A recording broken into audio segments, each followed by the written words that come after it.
Vous écoutez Alger Chaîne 3, le journal. Le journal tout de suite présenté par Fazia Elkins. Bonjour Fazia. Bonjour Soraya, tremblement de terre à Tébessa hier soir, une secousse de 5,8 qui n'a fait aucune victime ni dégâts matériels selon la protection civile. La prise en charge des blessés de l'accident de Oued El Harrach suivie de près par le président de la République. Le Premier ministre est allé à leur chevet et le ministre de l'Intérieur s'est rendu au domicile des victimes pour transmettre à leur famille les condoléances du chef de l'État. Remplacement des bus vétustes, l'opération se fera en 2 étapes. Des aides fiscales et douanières sont prévues pour accompagner les transporteurs. Les détails dans cette édition.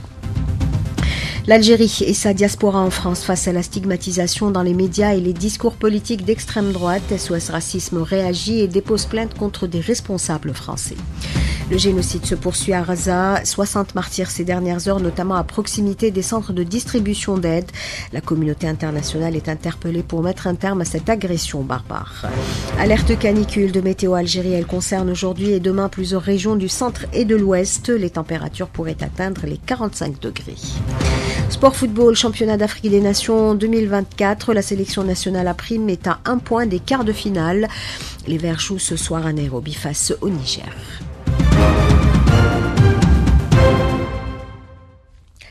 Madame, monsieur, bonjour et bienvenue dans cette édition. Plus de peur que de mal, le tremblement de terre de magnitude 5,8 qui a secoué hier soir la wilaya de Tébessa n'a fait aucune victime ni dégâts matériels selon la protection civile.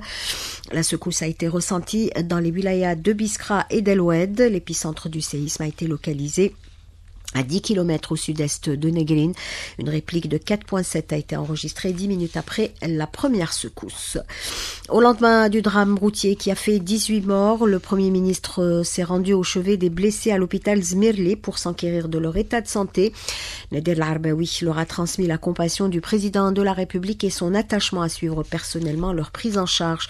De son côté, le ministre de l'Intérieur Brahim Arred a rendu visite aux familles des victimes dans les wilayas de Bouira et Boumerdes pour leur transmettre les condoléances du chef de l'État.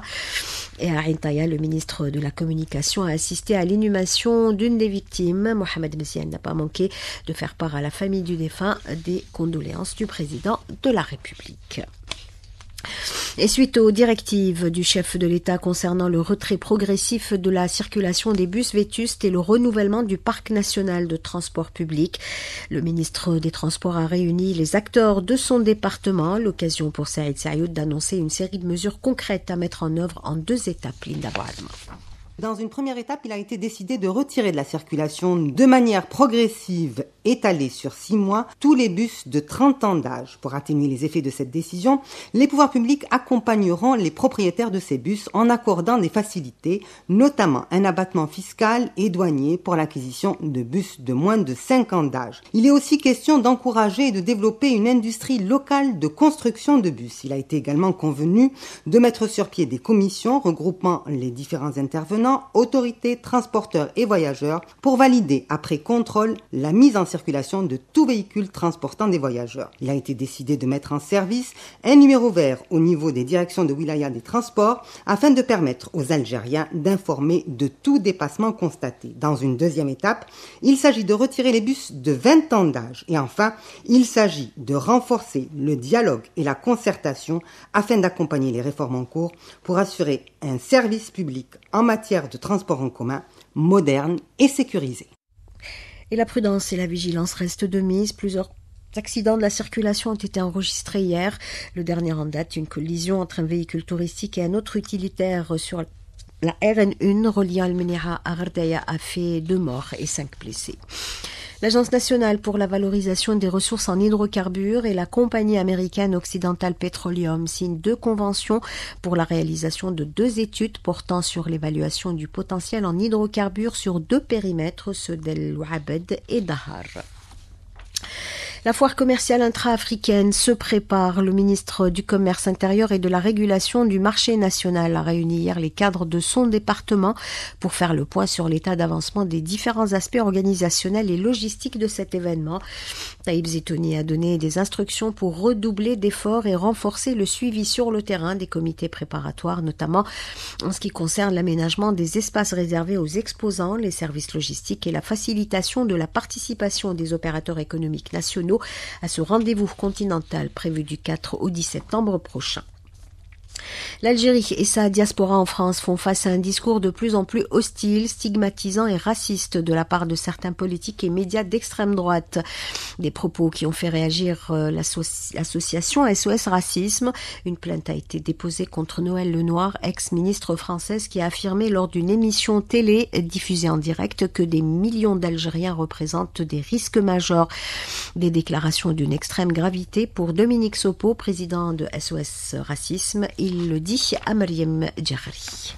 Il y a une banalisation de la parole vis-à-vis des Algériens, vis-à-vis plus généralement des populations issues du Maghreb et encore plus généralement à l'endroit des populations d'origine immigrée et notamment venues de l'immigration africaine, que ce soit l'Afrique du Nord ou l'Afrique subsaharienne. Ces propos sont portés par toute une partie des médias conservateurs qui suivent un peu la pente qu'a prise la droite ces dernières années. Ils l'amènent vers l'extrême droite avec cette agressivité qui renvoie à une forme de rancœur issue de la fin de l'Empire colonial, à une conception très inégalitaire de l'humanité. Concernant la question des relations franco-algériennes suite à ces propos, Madame Lenoir est un personnage qui, parlant son nom, n'est pas représentative en soi d'une parole officielle de la France. On peut voir que la multiplication de ces propos très agressifs depuis plusieurs mois vis-à-vis des Algériens dans une partie des médias français ne peut que créer des formes de tension.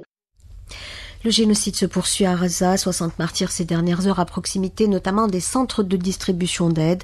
La communauté internationale est interpellée pour mettre un terme à cette agression barbare. La médiation poursuit ses efforts pour arracher un cessez-le-feu, mais les discussions piétinent face à l'entêtement de l'occupant sioniste qui n'a qu'un seul objectif, exterminer les Palestiniens et prendre le contrôle de Raza. Au Maroc, l'inquiétude grandit autour de l'agression du coordinateur du mouvement BDS, retrouvé inconscient à son domicile. Il présenté plusieurs blessures et contusions. Les organisations de défense des droits humains ainsi que des partis politiques expriment leurs vives préoccupations et réitèrent le rejet de la normalisation avec l'entité sioniste. Le mouvement BDS, de son côté, affirme qu'il poursuivra ses actions pacifiques contre l'occupation israélienne et la complicité des entreprises et institutions marocaines. Un nouveau groupe de travail vient d'être officiellement lancé au Sahara occidental pour défendre les ressources naturelles du territoire occupé. Il rassemble juristes, experts et représentants du Front Polisario. Leur mission, contrer l'exploitation illégale des richesses par l'occupant marocain et renforcer la lutte pour l'autodétermination du peuple sahraoui. Après le sommet Trump-Poutine en Alaska qui n'a débouché sur aucune annonce concrète, les dirigeants européens font bloc autour du président ukrainien Volodymyr Zelensky qu'ils accompagneront ce lundi à la Maison-Blanche. Retour chez nous, faites attention aux enfants et aux personnes âgées. Une vague de chaleur touchera aujourd'hui et demain plusieurs régions du centre et de l'ouest du pays. Selon Météo Algérie, les températures pourraient atteindre les 45 degrés. À suivre à la fin de ce journal, une page météo complète avec Soraya Zantar. Tombée de rideau hier à Mostaganem sur l'université d'été sur l'éducation à la culture de paix et intelligence artificielle. 4 jours durant, experts et jeunes passionnés ont réfléchi ensemble à un avenir où technologie rime avec éthique et vivre ensemble, nous dit Yamina Hamdout.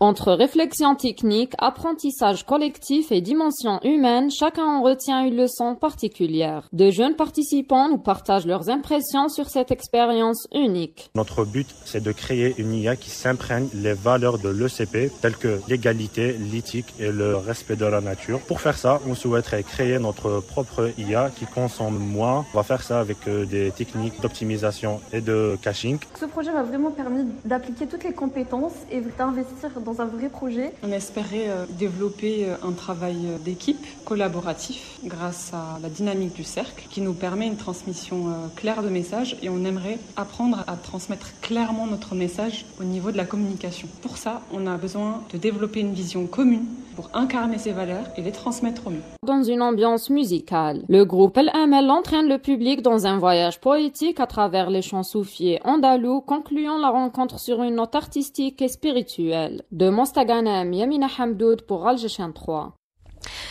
Pour la deuxième année consécutive, le comité algérien de sélection ouvre officiellement les candidatures pour choisir le film qui représentera les couleurs nationales à la prestigieuse cérémonie des Oscars. Réalisateurs et producteurs ont jusqu'au 4 septembre prochain pour tenter leur chance dans la course au meilleur film international. Hanan Seissi.